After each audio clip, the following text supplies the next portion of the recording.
This podcast is a proud member of Pod Nation Media Network.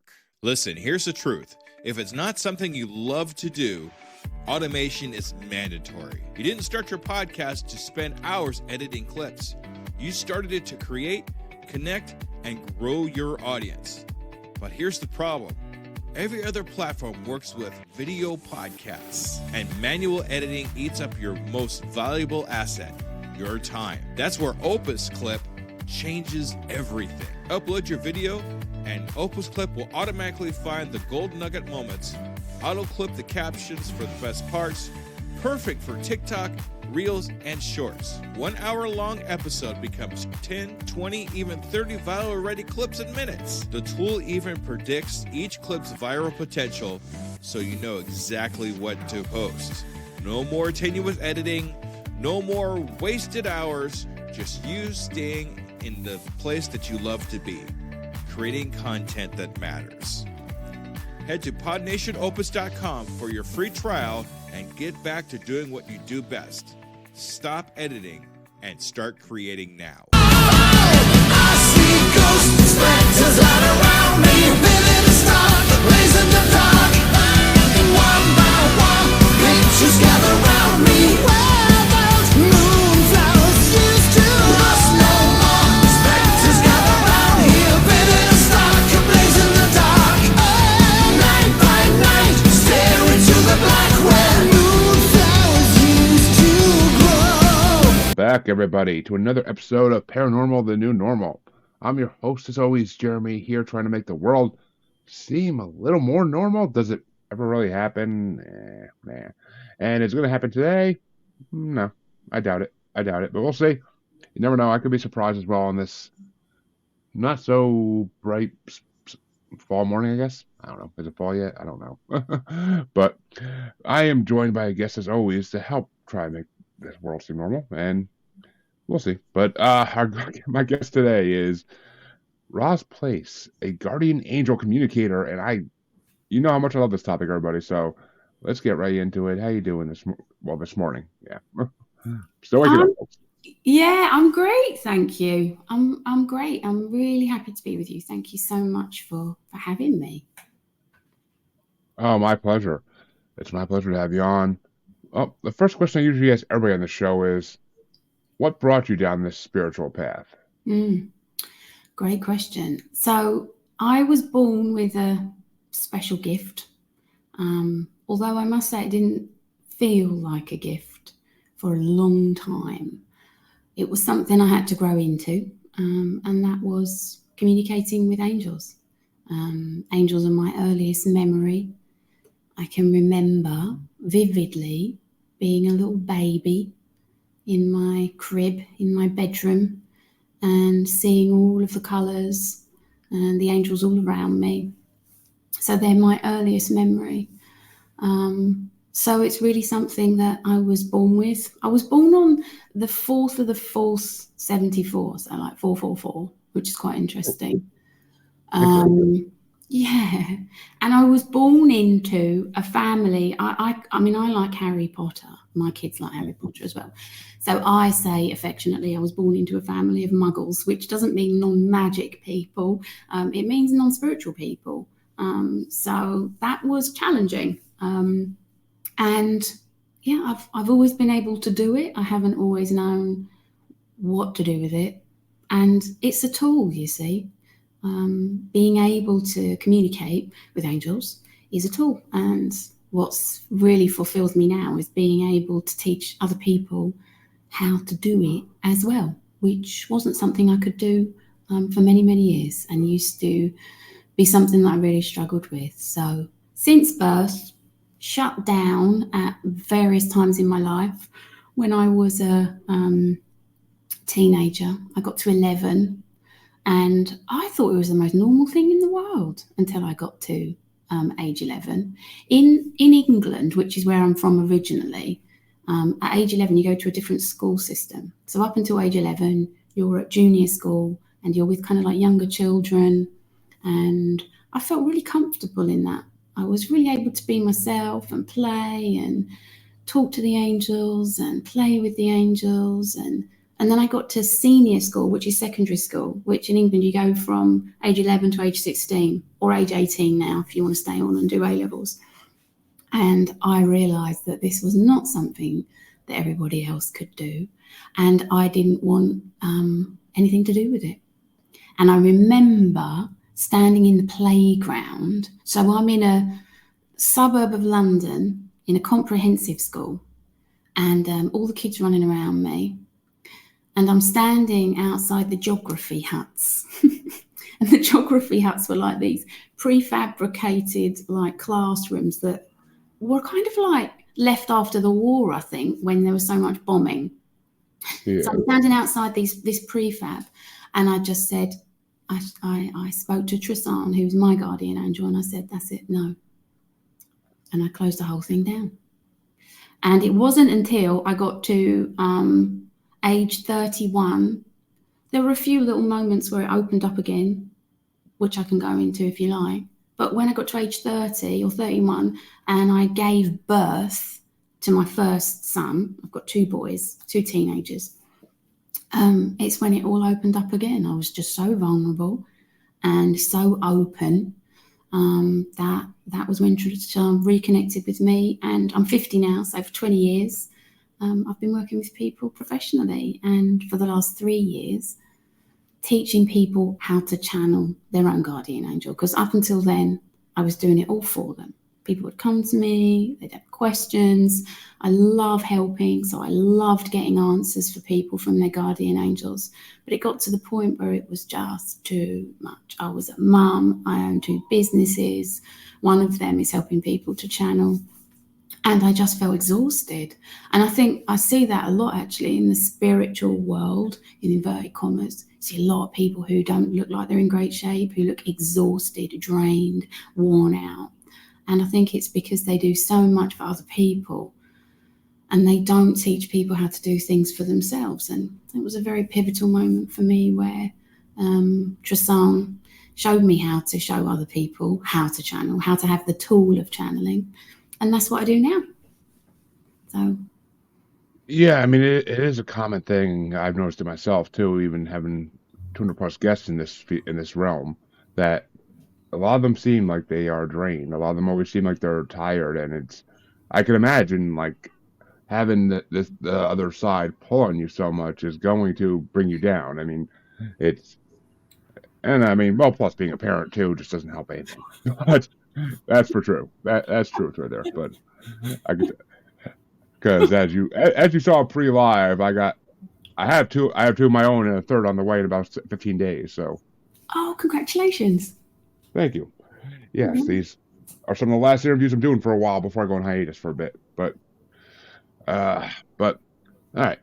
The first question I gotta ask is, because every answer is different for this, what do the angels look like to you? Not like you may have seen them. So angels are often personified, right?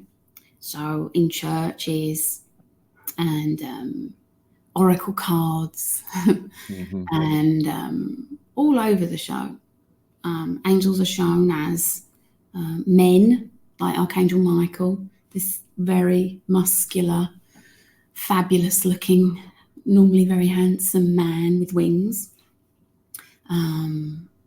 And guardian angels are often shown as almost like little babies, like little cherubs very often.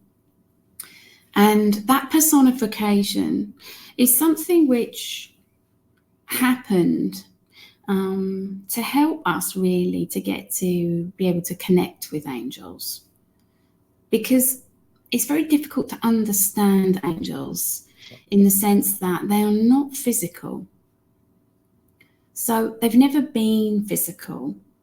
They've never been in a physical body. Your guardian angel is with you from conception in this lifetime to help you to fulfill your purpose. And because of that, your guardian angel is energy, is a vibrational frequency. And that shows itself in colour. So your guardian angel is oval.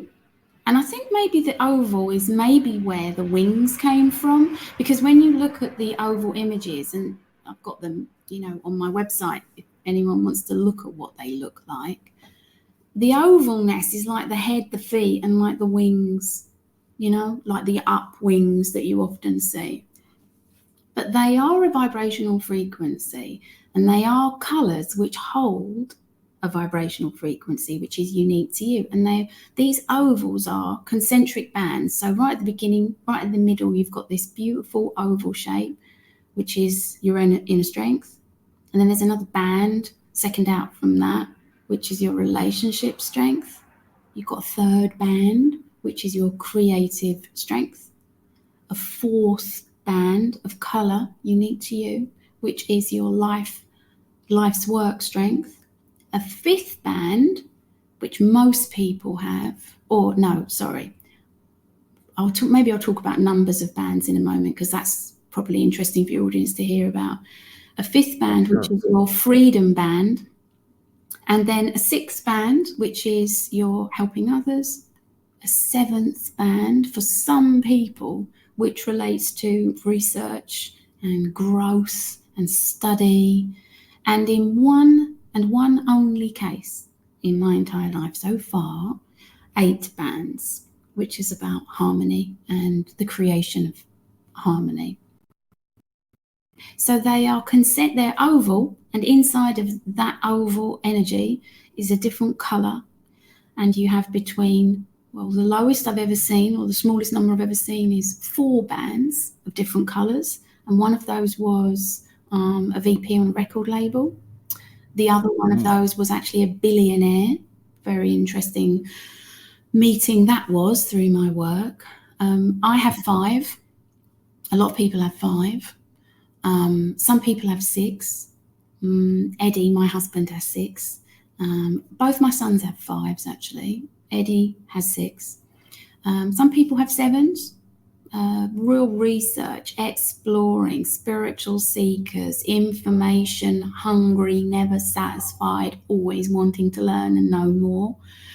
And 8, as I say, is the only. I've only ever met 1 8 before.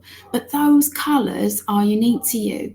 And those colours look like colours, because they are, but they hold a vibrational frequency which has a unique meaning to you. And that unique meaning is a life purpose strength. So your guardian angel is the energy of your life purpose, and is the energy of all of your strengths, everything that you've come here with to help you to fulfill your purpose. And embodying your guardian angel, living life with your guardian angel, means that you embody those strengths, and it means that you are with your guardian angel co-creating your life purpose, because you don't have to do it on your own. So that's what they look like.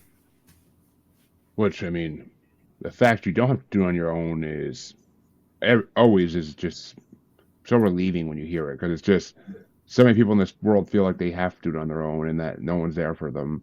I mean, in the human world, that could be 100% true. I don't know you. I don't know people's stories. I can't tell. But I always felt like something is out there. I am not as my listeners know, I do not believe in organized religion in the slightest. I do not like organized religion. I think it's a bad thing in history, basically.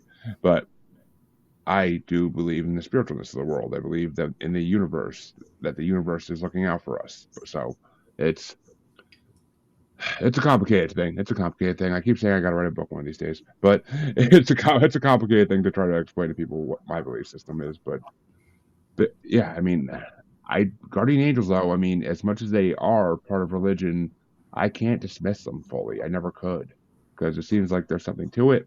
Yeah, it ain't the freaking angels you see painted on church windows and all that. No, I don't think it's that. I mean, I've heard many tales of 6-winged angels that look kind of horrifying too, and I've heard actual people say that that's what they see when they see an angel. Wow.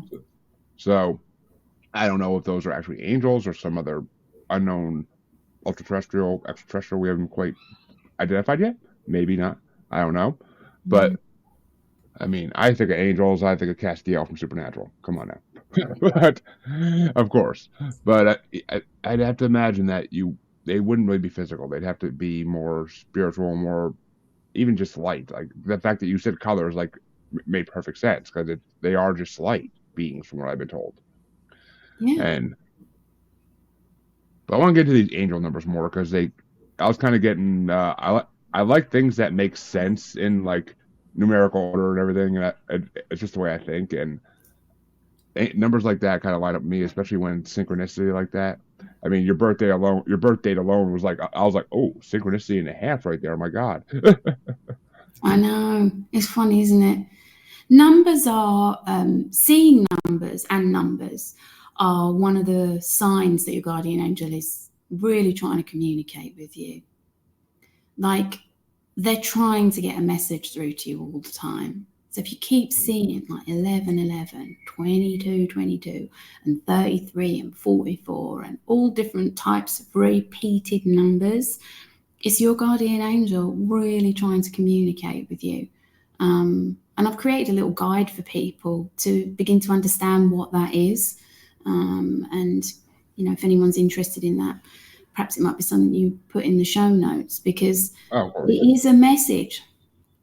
They are messages from your guardian angel. They're at the beginning of communication, and they're not, what's the word? So if you were to look up, for example, angel numbers, they're very kind of, how would I describe it? They're not really very substantial. Angel numbers are, if you read about them, they're kind of vague. They're not very clear. They're not very specific. But as messages from your guardian angel, they are very clear. So, for example, 11, if you keep seeing 11, that is a message from your guardian angel to say, stop trying to do everything on your own. Start asking for help. And once you start to understand those messages and you start to pay attention to what you were thinking about when you saw that number, or what you'd been doing when you saw that number, or what was going on in your life when that number kept popping up, that's how you start to be able to understand what they're trying to tell you. So it's a great starting point. Numbers are vibrational frequency. Yeah. They're energy, and they are also a way in our real lives that your guardian angel can start to communicate with you because you see them everywhere.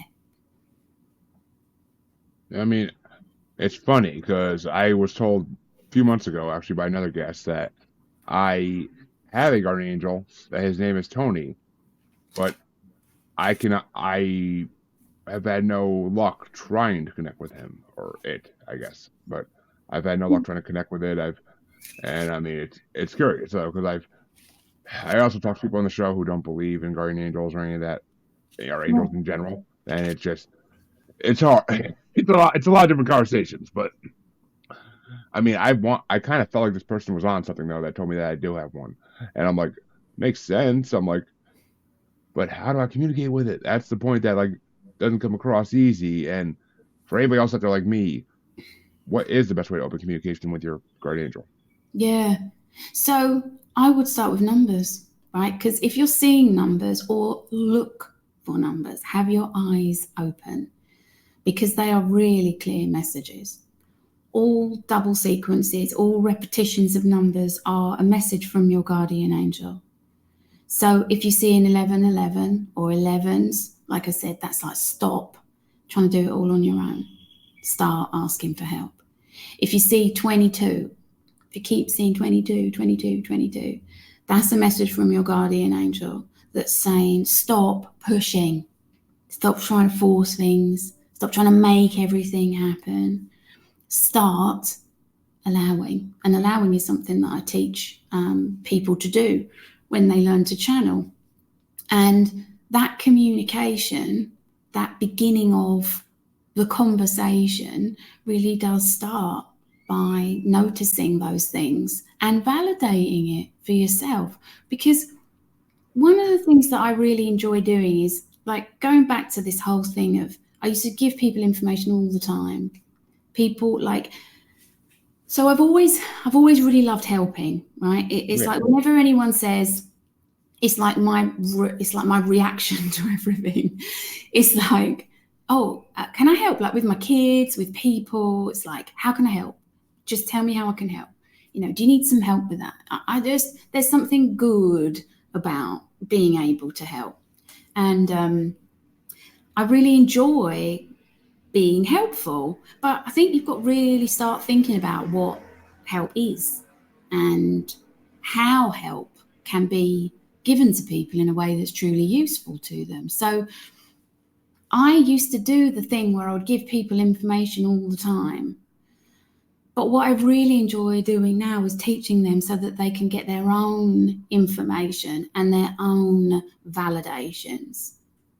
So you're I not mean, telling people, and that's really important. And numbers is a great way of starting to. So if your guardian angel is with you, helping you, start to work with them with those numbers and start to piece things together and find the path, find the validations, gain confidence in what's coming through those numbers. That's what I would recommend as the starting place to be, because people talk a lot about heart-centeredness. People talk about being in your heart, and that is extremely important. But you've always got your mind in that process, and your mind needs evidence. Your mind needs to be satisfied that something that you're being presented with is true. And that's right. I believe that that's correct. I believe that we require proof and validation and truth so that we can fully give ourselves to a process. And you can't be told that or given that. You have to find that for yourself. I mean, the way you do it, I like it. It's kind of the whole teach a man to fish and he'll have fish for the rest of his life. I mean, like type of thing. Like that's kind of how your methodology is in my head, and it makes sense because otherwise people are just gonna come to you every time they have an issue and want another reading, which I can understand why nobody in the spiritual realm wants that. Nobody wants someone who's so dependent on them that they talk to them every day, multiple times, just to answer questions. Like, no, it's you need to learn how to deal with problems on your own, people. Like, it's Well, just, I mean, I enjoy helping people of so course. they can get their own answers. And the thing that's fantastic about the tool of channeling, when you can channel, you can get answers about everything that interests you. So, like, for example, some people who I mentor to channel want to learn to channel because they want to do things like astral travel, and they want to really be able to lucid dream, right? And I have other people who want to learn to channel because they want to be able to hold a book in the palm of their hands and know whether it's worth reading, know whether the resonance of the energy in this information has integrity, where it comes from. And I know other people who want to learn to channel because they want to address things like day-to-day things. Like, for example, just a couple of days ago, I mean, I channeled Tristan for lots of different things. Tristan's actually showing us how to travel the world. So we're traveling the world as a family. We left England 2023, June 2023. Tristan said, right, you're going, and I'm going to show you where to go. So Tristan is showing us how to travel the globe through grid references. And currently there's a line that we are shown that we need to follow and stay within, which goes all the way from the top of the, globe. And that's another important thing. It is a globe that we are on and in, which I think is perhaps significant and maybe interesting for your audience. And something that my kids were asking me about in relation to what is the world, what is it? Is the earth flat? Is it flat? That's one conspiracy I can't get behind. Is the whole flat Earth. I don't understand. I don't understand how people couldn't even believe that for a second. But they do. And the great thing about channeling is that you can ask your guardian angel all of these questions. So we're traveling through grid references, and Tristan took us to Peru 6 months ago. No, more than that, 8 months ago. And we've been traveling and going to ancient sites. and channeling information about ancient civilizations, about timelines, incredible information about, he's given me information about an ancient civilization called the Yetwa, who were extinguished 12,000 years ago, but existed for tens of thousands of years, connected to the light being. And he's communicated to me about construction of ancient sites, how it was done, why it was done. So when we go to these places, we're able to channel this information. And that's interesting to me, but it's really interesting to Eddie. My use for the tool of channeling is teaching other people how to do it, and also teaching people how to create their own businesses, life purpose businesses, profitable life purpose businesses, because I really enjoy doing that. And people use the tool of channeling to find truth and answers. Like there's one lady who I taught to channel, who before we'd finished the program, she was verbally channeling. And that's the other thing. It used to take a year to teach people how to verbally channel, and now it only takes 12 weeks. Really? 12 weeks to verbally channel your guardian angel. And she uses her channeling tool. Before she finished the training, she was verbally channeling, and she said, there is a crime that has occurred, and I know that what the world is being told is not true. Because she channeled her guardian angel and she got very specific details and information about what had happened. And it was like, right, so here's where you have to consider what you want to do with that information. Like, I'm curious as hell. I'm curious as hell as to what crime it is, because there's a lot of crimes in this world, but I have ideas of what you could be talking about, but I don't know if I'm right or not. But then it's about knowing that we all have a unique role, knowing that we all have a unique opportunity to contribute positively to the expansion of the universe, which is what Trasan says. But channeling, getting your own answers, asking your own questions, following your own interests, not doubting and second guessing all the time, but getting them for yourself and having them validated in your real life and using them in your real life is why I get up every morning and why I love doing what I do. But back to a real life, well, not they're all real life examples, but back to a daily life example, which I started to talk to you about. So I can go to ancient sites and I can channel information about ancient civilizations. I can teach people how to channel. I can help people to create profitable life purpose businesses. I can use that tool that I have in many different ways. But for about a week, I had a really swollen tummy. Like, it really hurt. It was really swollen, like a bowling ball in my belly. It was so uncomfortable. And I kept saying to Eddie, like, I don't know what it is. Like, I just don't know why my stomach's so uncomfortable. It wasn't wind. It wasn't that I had, like, any kind of, like, anything that I could work out. And when you're at my age, so I'm 50, and you start thinking, oh, it's the menopause, oh, it's perimenopause, it's hormonal things, and you start going around this whole rabbit hole. And Ed said to me, why don't you just ask Trasan? And I forget. Yeah. So I was like, right, I'd ask Trasan. And he said to me, you know that massive bowl of chia, platanos, and avocado that you've been having every morning? And I was like, yeah. And he was like, it's that. And I stopped eating it. And now I no longer have a swollen up tummy. And it sounds so, it's such a daily thing. But you can get, like, so many people can get completely trapped in their heads about what health things, all different types of things. You waste so much time and energy trying to find the answers, trying to find the truth, work out what's the next step. And when you channel your guardian angel, You don't have to do that anymore. You're not on your own. They're with you to help you to fulfill your purpose so that you can contribute positively to the expansion of the universe.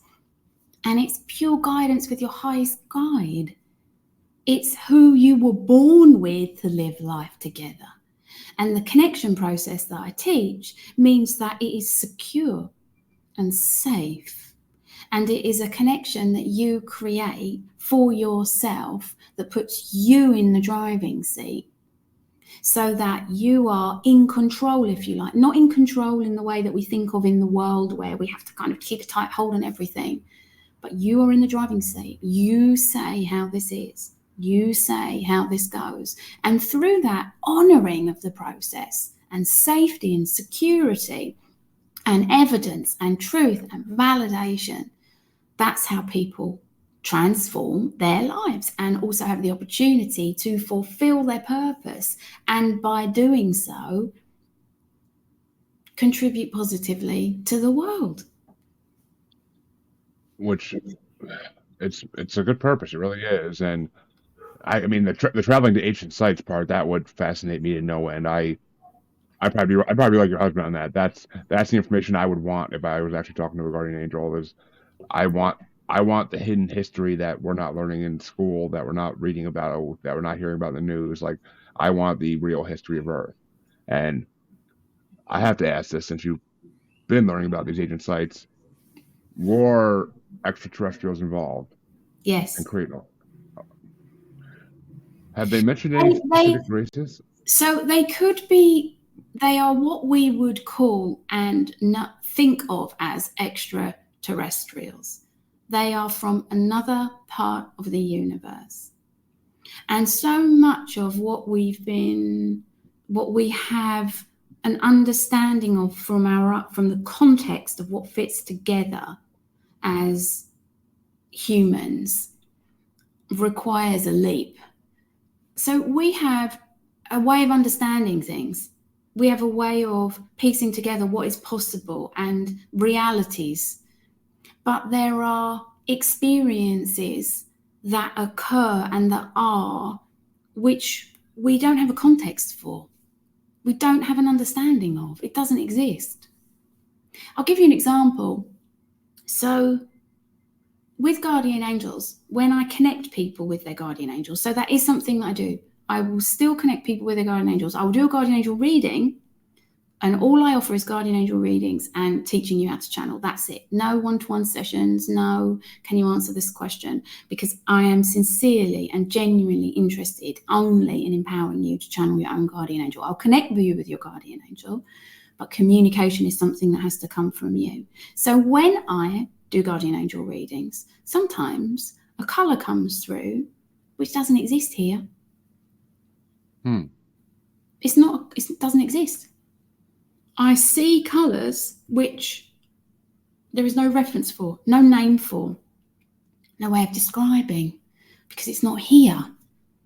And that is what a lot of the extraterrestrial, if you might call it that way, sometimes it's referred to as the light being. So in the case of the Yetwa, who were the ancient civilization who built Sacsayhuaman in order to be a power station, harnessing the energy, they connected with the light being and they brought wisdom to the human civilizations that existed at that time. But so much of what happened, there is a challenge in terms of being able to communicate it in words and with concepts that are understood by us as humans. Like the colors, they don't exist. The words don't exist. The way of describing it doesn't exist. The thing doesn't exist. It's a whole. And another way of explaining that is that with the Yetwa, who were the ancient civilization who connected with the light being, the way that they were able to create these gigantic monolithic structures was through a process that we have no context for and a way of understanding. So Tristan explains it in a way which is kind of parallel, runs in line with AI and virtual reality. That's what he calls it. Virtual reality. Virtual, he calls it, says it in a really funny way, virtual reality. Because we, in virtual reality, are able to do things and make stuff happen that our physical bodies it would be impossible for us to do. And it was kind of like that, but not like that. I mean, it makes sense. It makes sense that there had to be a way to create some of these things that we can't figure out. Because, I mean, look at the pyramids, for example. The best idea we came up with is they rolled everything on big logs. Yeah, I don't think somehow that's quite how it was done. That feels a little too simplistic.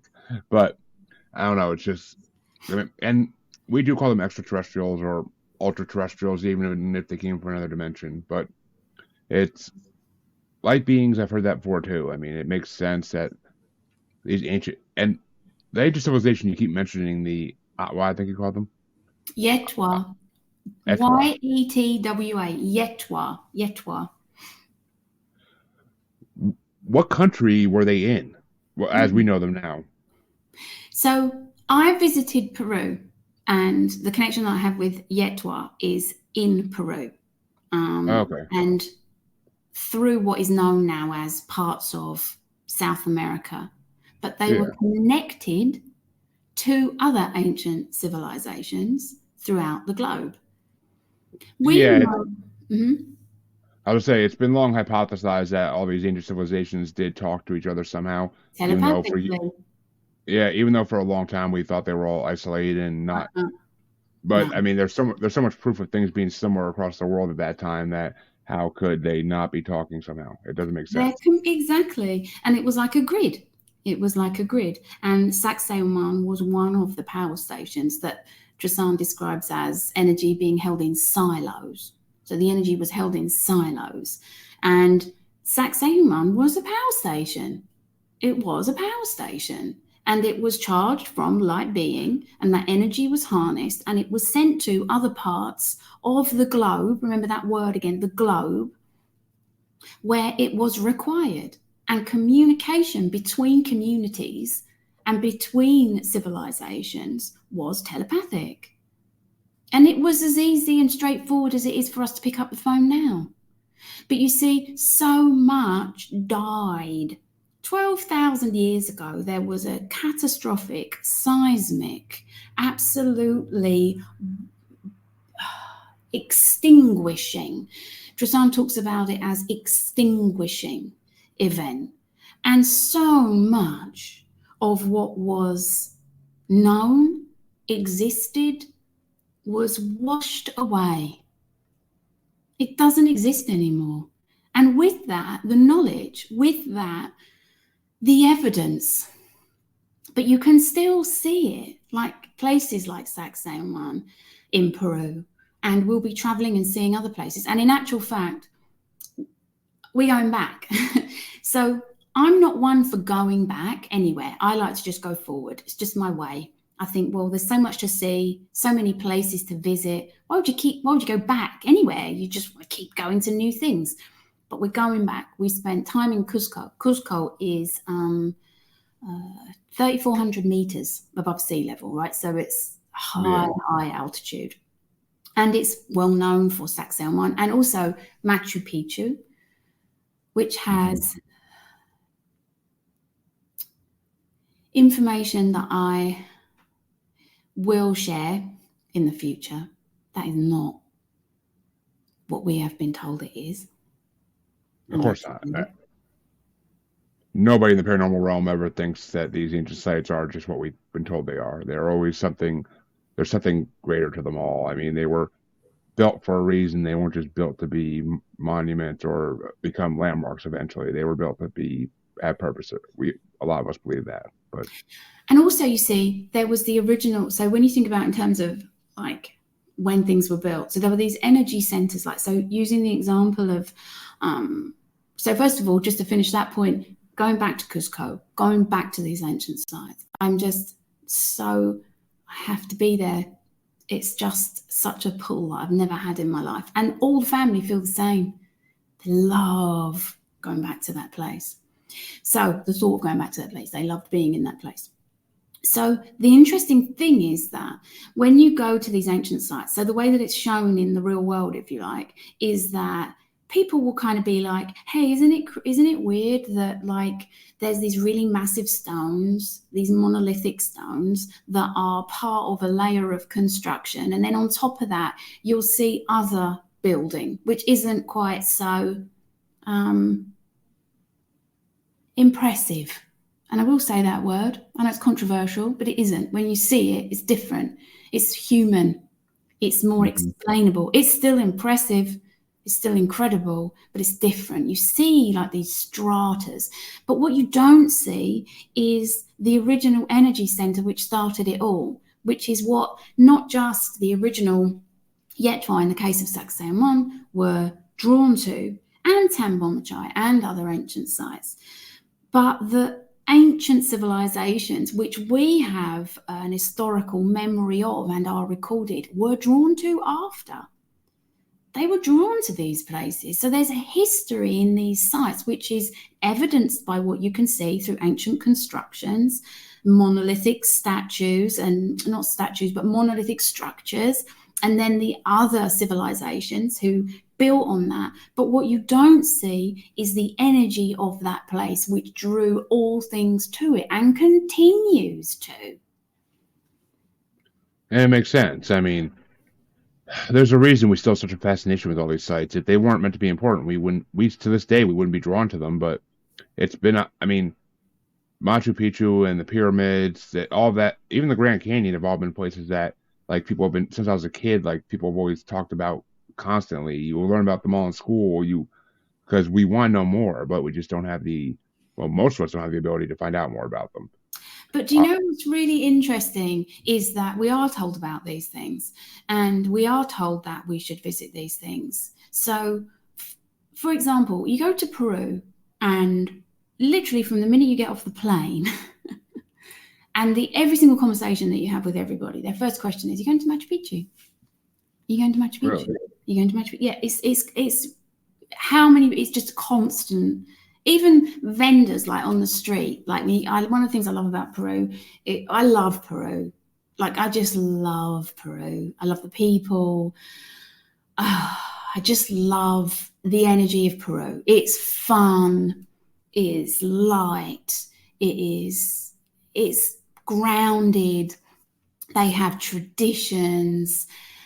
There's some places you just go in the world and it's just your vibe. It's just your thing. I love it there. And everybody's asking you about Machu Picchu. Machu Picchu, Machu Picchu, like, been to Machu Picchu, been to Machu Picchu. I did not want to go to Machu Picchu. I had no interest in going to Machu Picchu. I really didn't want to go, right? I just did not want to go. Some people say it's on my bucket list. I've had people say it's on my bucket list. I did not want to go. I had no interest in going. I did not go to Peru to go to Machu Picchu. I did not want to go. And in fact, I can remember friends years ago, like it was like a bit of I'm going to Machu Picchu, and I can remember seeing the pictures and I just did not want to go. But because at the time we were doing some videos about ancient sites, it seemed, I said to Eddie, we can't come to Peru and not go. It's like conspicuous by its absence. And I said to Tristan, I really don't want to go. Shall I go? And he said to me, because he knew that I wanted information, and he knew that I wanted knowledge, and he knew that I wanted truth. And he said, just go. So from the minute that I got, and it's a performance to get there. Such a performance, right? So you have to get a bus from Cusco. You have to get a bus to Ollantaytambo, which, by the way, is beautiful. I love Ollantaytambo. Such incredible energy. These beautiful rose granite monoliths. Oh, I love Ollantaytambo. So you have to get the bus to Ollantaytambo, and then from Ollantaytambo you get the train.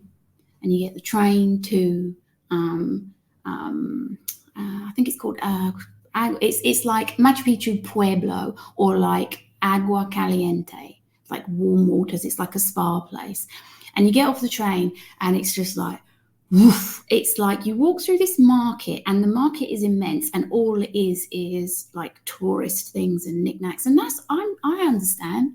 You know, I understand that tourism is a massive industry and I've got no problem with that whatsoever. Oh, of course. So from the minute we arrived, so the minute I got on the bus, I felt sick. I felt really sick and really hot. And it's not hot. It's really lovely actually. It's really sunny, but it's a lovely temperature there. It's generally quite cool. And I was just like, I said to Eddie, oh my God, I just feel so sick. I feel so claustrophobic. I just really don't like this. And it was a really unpleasant feeling. And he's like, it's just fine. And I settled myself down and just breathe and it's all good. And Trissan's like, it's fine. All is well. We got on the train. The closer we got to Machu Picchu, the worse I felt. We got to the town, stayed in the hotel, and it just getting worse, this feeling of nausea, this feeling of unpleasantness. And it wasn't altitude. We've been at 3,400 meters and we're going down in altitude. And I've flown from 3,400 meters to sea level, so it's not an issue around that. I'm pretty sure that Machu Picchu is around 2,000 meters, something around that, which is actually the ideal. From 2,000 meters is supposed to be, or is in 2,000 meters from Trissan is like the ideal level to live at if you can choose to be anywhere because of many different factors, the altitude, lots of different things. And I just felt worse and worse and worse. And to cut a long story short, and I don't want to leave you on a cliffhanger here, but to cut a long story short, you can get a bus. So the next morning we wake up after being at our hotel and having a really nice morning, meeting some really great people, just literally like, can't eat anything. I just feel sick. It's horrible. Have you ever had like a stomach ache or like stomach bug where it feels menacing? Do you know what I mean? Yeah. Yep, I do. I do. I know exactly what you mean. It's like what menacing thing. And you can get a bus in the morning. So I'm chatting in the morning and like, oh, how are you getting up to Machu Picchu? Because you have all like your ticket times and everything. And so people are saying, oh, we're going to get the bus up there. And I said to Eddie, I really want to walk. I really want to walk up there. I think it's going to help me. I think I just want to be in nature. And it's a really nice walk. It's a hardcore walk. I'll say that. You have to walk up these never-ending steps. The buses take like a circular kind of route around the mountain. But you have to walk up. You can't walk up that road. You'd end up getting run over and pushed off the edge of a cliff. So you have to cross the road and you have to walk up the steps. And I'm pretty fit. I'm feeling worse and worse the nearer we get. We get to the top. I feel so terrible. I sit over the edge of the wall in this kind of like shaded area where all the guides are sitting and waiting. Everyone's just kind of like having a morning snack. And it was funny because in the morning when we were packing our rucksack, you can't really take anything into Machu Picchu. You can't take a tripod. You're not allowed to take any kind of like, you've got to have a certain weight of bag. It's really strict what you're allowed to do and take. And Ed said, we'd brought our hiking boots with us. And Eddie had put my hiking boots in a plastic bag, just so it didn't get mud all over the rucksack. And the bag was sitting on the side, the plastic bag. And Ed said to me, should we take that? It was a pretty random question. I was like, yeah, all right, whatever. Take the plastic bag, that's fine. And I said to Eddie, when we got to the top, after climbing up, feeling worse and worse and worse, have you got that plastic bag? And he gave me this blue plastic bag. And when I release the videos, you'll see it. I just felt I was sick. And we walked into Machu Picchu, and then I was just floored. I had to sit down, and I could not move. And I carried that little blue bag around with me, and I just kept being floored, having to sit down. And I said to Eddie, I just want to go. So we walked around the site. We did some videos. I wanted Eddie to do some videos. And I was like, we're here. I've got to get some videos. I've got to get some pictures. I've got to get some, film in. This is like, I'm not coming back. for more reasons than you might think.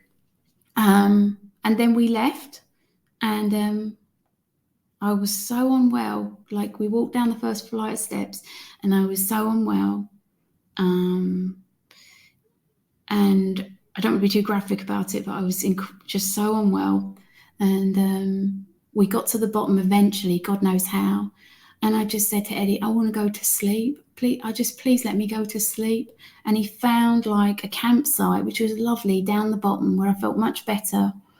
And I just laid on the grass and I just slept. And he's got all these photographs of me. That's totally not me. If anyone who knows me knows that I'm not the type of person to just lay down and go to sleep in the middle of the day in a field in a campsite. And it's just not me at all. And then we struggled to get the bus home. Then you got to do the same thing. You got to get the train, you got to get the bus. And the further away I got, the better I felt. So I tell you that because there are a lot of places that we're shown, places that perhaps because it's old, we might think is good and lovely. And every single other place I've been to, Jeremy, has been light-filled and wonderfully energizing and so positive. But it is interesting to have an experience of that kind. And it's something that when you are tuned in that way, and I knew that it was going to be something of that kind, and I'm grateful for that experience. And channeling my Machu Picchu book is one of the things that I'm going to do. Sit down and channel that information. Did you ever find out from Tristan why you felt that way the whole time? There's an energy there, is what I would say. There's an energy there. Is it I don't think. Well, it can be. So I guess. Was it a bad energy? There's a core of energy there, which is something which I didn't gel with, something which I didn't jam with, and something which I'm still bringing myself back to a place where I can really get that information, sit down and get that information through. It was really intense. I've never had an experience like that before. But, it's interesting because I've spoken to other people who have visited particular places that other people go to and don't have any kind of reaction to, and I don't get reactions to things like that. I'm not someone who reacts like that to those types of things. I spoke to someone who'd visited Hiroshima, Nagasaki, and had been very, very unwell, had really bad migraine and really extreme adverse reaction. And so you can pick up on these things and be influenced by these things. It does happen. But it was fascinating to me when I start to explore. I think, why is everyone being shown this? Why are there millions of people visiting that site? Why is it something that we're always being told we should go to and we should see? I don't have the answer to that question, Jeremy. And I'm safe and I'm healthy. And everywhere that I go with Tristan with me and know that. But it's part of a bigger question. Why are we shown these places? Why are we told to go there? Why is it somewhere that is on a bucket list? Somewhere that we feel that important for us to experience? It's just part of a bigger question for me. It is a huge question, and I mean, it's definitely energy related. I think we're all drawn there because the energy's in our brains, basically. Probably in that 90%, probably that 90% of the brain that we don't understand, but it's probably in that part of the brain, and we don't know, we can't understand why, but we are drawn to it, and it's fascinating. It really is. Yeah.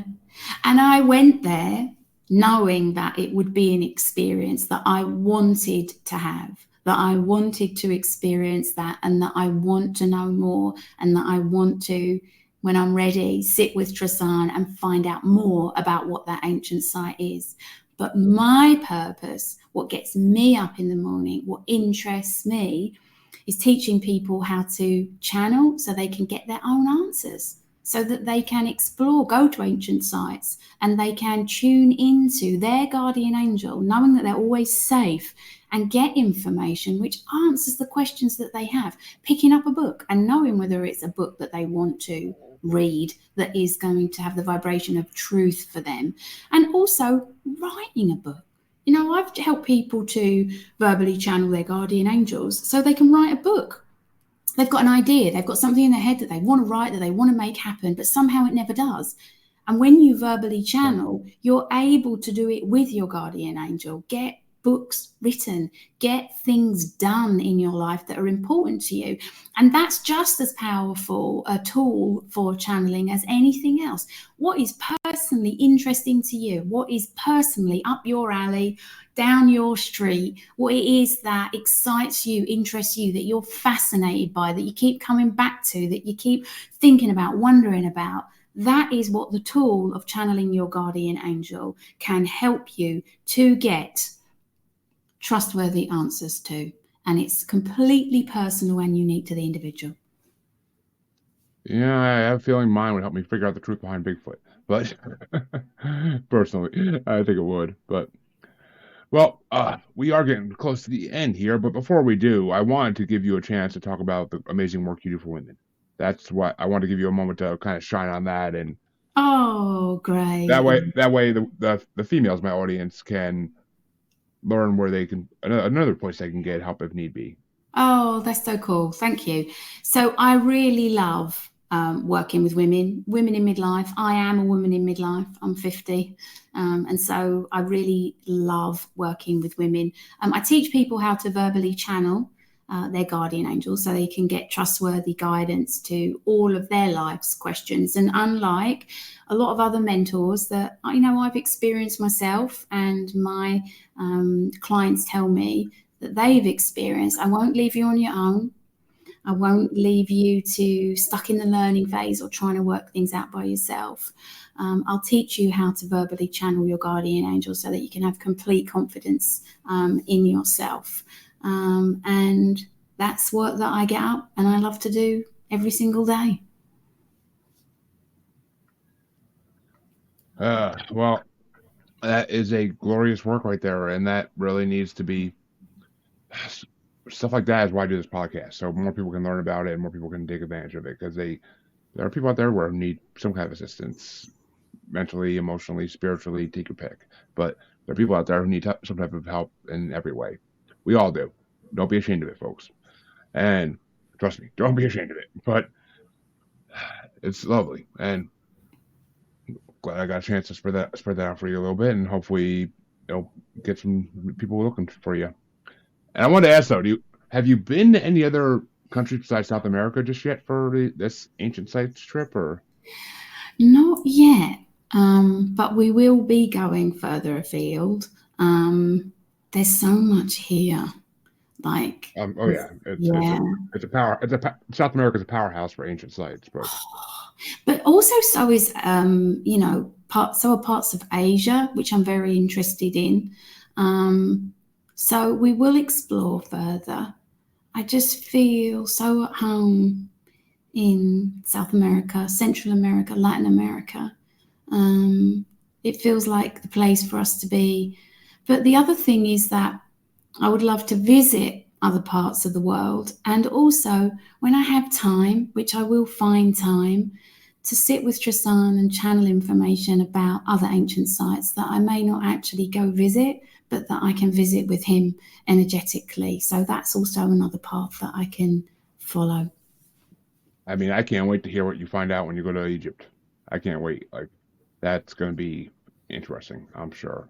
I'm psyching myself up for that, Jeremy, if I'm honest. I'm psyching myself up for it. I would be too. It's freaking Egypt. I am a huge Egyptologist when it comes to history, and there's so much there. There's so much history there. It's just so many sites.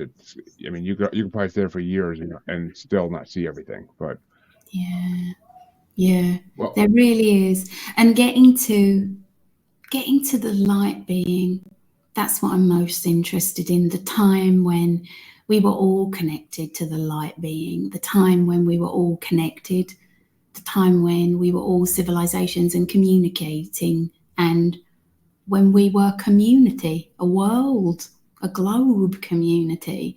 That's what I really want to help people to get back to. Not the division, not the separation, not the differences. Tristan talks a lot about connection and community, because community, your community, the people that are around you, the people that you live with and around, they really are the people that you need to start making relationships with, because they are going to be your support network, and they can be now, and they will be going forward. So community, connection, and remembering that light being, glory, halcyon day, when we were all connected by the light being, and what a glorious time that was, and how that can come back again.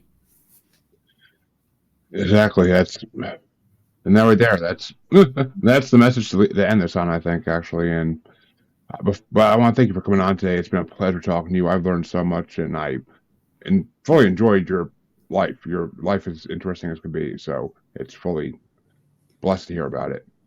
Where can people find you if they want to find your work or follow you guys about while you're traveling? Where can people find you? Yeah, great.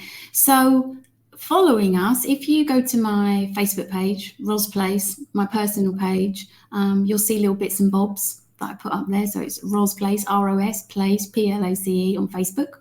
Also, if you want to see what guardian angels look like, Angels with Ros is my website. And you might like to learn a bit more about what those numbers are trying to tell you that you keep seeing. If you do, then I've created a guardian angel number guide, which will give you that information, but also help you to know what to do with that information that your guardian angel's given you. So that's just a free download that I've created for people as well. All right, folks. Well, that right there is.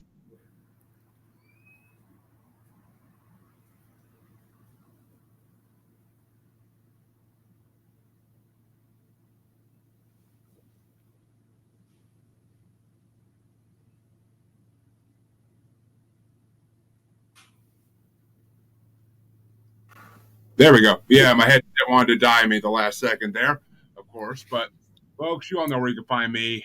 If you don't know by now, just shame. I'm sick of saying it, but shame.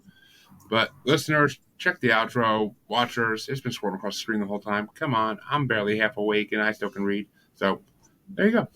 But thank you, Ross, for coming on. It's been an amazing freaking show. I enjoyed the hell out of it.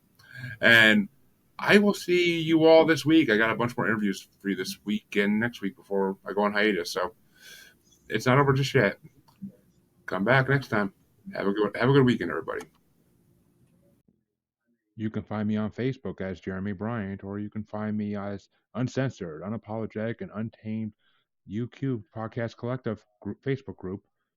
You can find me on Twitter and the Instagram as @JugglerBastard, or should I say X now. And you can find me on TikTok as @JugglerBastard Podcast. You can also find me on YouTube as Paranormal the New Normal. And you can also find me streaming on YouTube as Blind Knowledge Network, because all knowledge is blind until they admit Bigfoot exists. Are you tired of the coffee crash?